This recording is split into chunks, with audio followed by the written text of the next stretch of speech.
भाग्य और लक्ष्मी। एक दिन भाग्य और लक्ष्मी में बातें हो रही थी।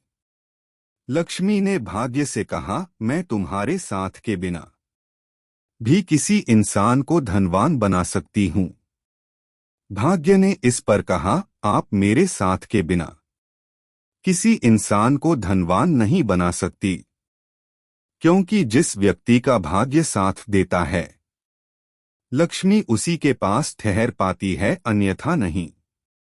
धीरे धीरे इस बात ने बहस का रूप ले लिया।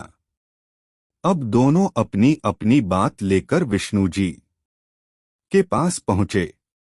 तब विष्णु जी ने उन्हें ब्रह्मा जी के पास जाने के लिए कहा। फिर वे ब्रह्मा जी के पास गए। ब्रह्मा जी ने दोनों से कहा कि तुम दोनों को 3 से 3 दिन के लिए पृथ्वी पर जाना होगा और अपनी अपनी परीक्षा देनी होगी। जो इस परीक्षा में सफल हो जाएगा वही तुम दोनों में सही कहलाएगा। अब दोनों ने ब्रह्मा जी की बात मान ली और पहले लक्ष्मी जी पृथ्वी पर आई। वहां आकर उन्होंने देखा कि एक भिखारी सड़क पर बैठकर भीख मांग रहा था। लक्ष्मी जी उसके पास गई, उसे एक हीरा देकर कहा कि यह लो, आज से तुम्हारे दुल्हक के दिन बीत गए। तुम्हें आज से भीख मांगने की कोई जरूरत नहीं है। वह व्यक्ति हीरा देखकर बड़ा प्रसन्न हुआ और वहां से उठकर अपने घर की ओर चलने लगा। रास्ते में उसे प्यास लगी तो उसने एक तालाब के पास रुककर पानी पीने की सोची।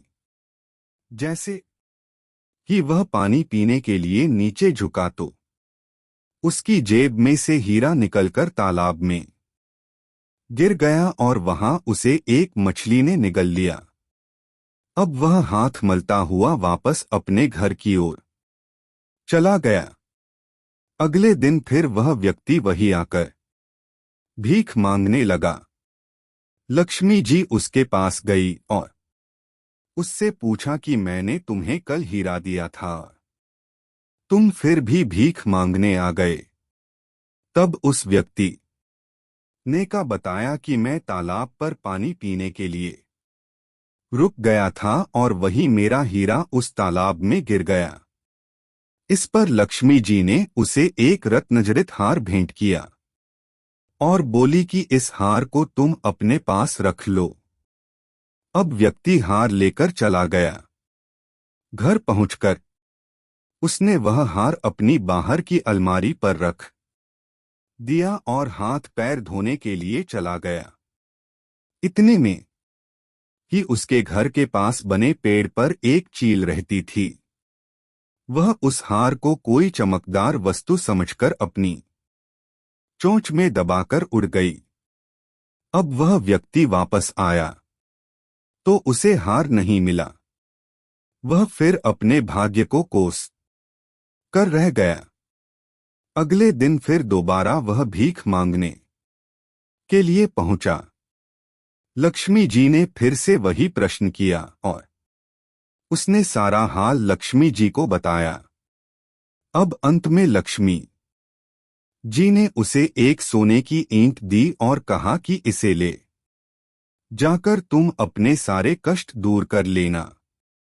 अब वह व्यक्ति सोने की ईंट को लेकर अपने घर की ओर चल दिया। घर जाकर उसने देखा कि घर पर उसकी पत्नी नहीं है, तो वह उस ईंट को चूल्हे में छुपा कर रख गया और अपनी पत्नी को ढूंढने के लिए चला गया। इतने में ही उसकी एक पड़ोसन उसके घर अंगार लेने के लिए पहुंची तो उसने उसमें रखी हुई सोने की ईंट को देखा तो वह उसे अपने साथ उठाकर ले गई। अब वह व्यक्ति घर वापस आकर देखता है कि सोने की ईंट गायब है।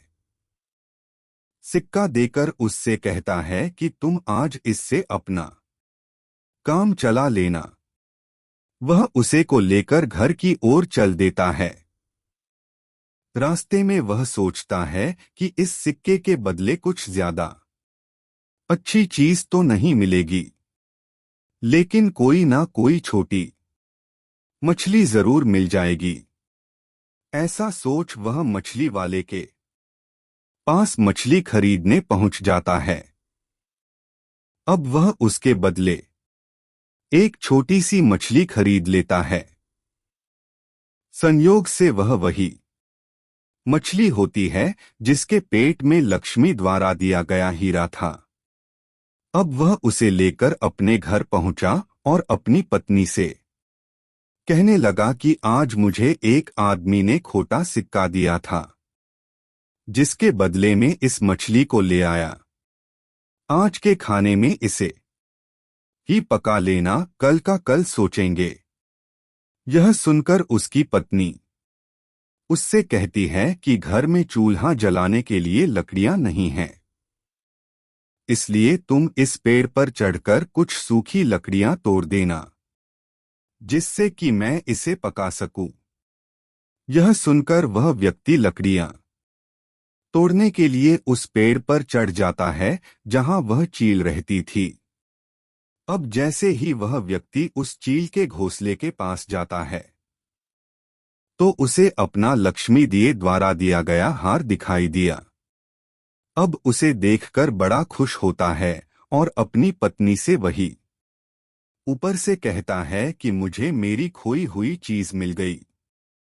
इतने में ही पड़ोसन का छोटा सा बेटा उस ईंट को खेलने की चीज समझकर बाहर ले आता है और यह बात उसकी पड़ोसन सुन लेती है।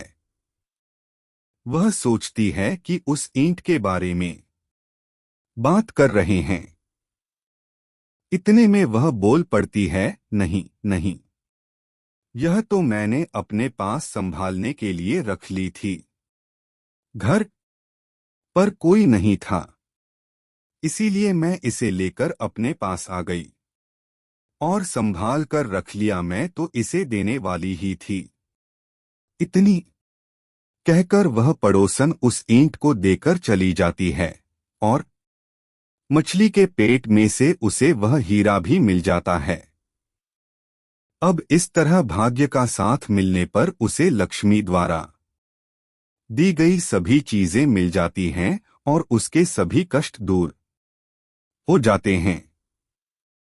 यह देखकर ब्रह्मा जी लक्ष्मी जी से कहते हैं कि हे लक्ष्मी, तुम व्यक्ति को धनवान तो बना सकती हो, किंतु जब भाग्य का साथ न हो तो लक्ष्मी का किसी के पास रुकना असंभव है। यह सुनकर लक्ष्मी जी ब्रह्मा जी की बात मान लेती हैं और दोनों अपने स्थान को वापस लौट जाते हैं। धन्यवाद।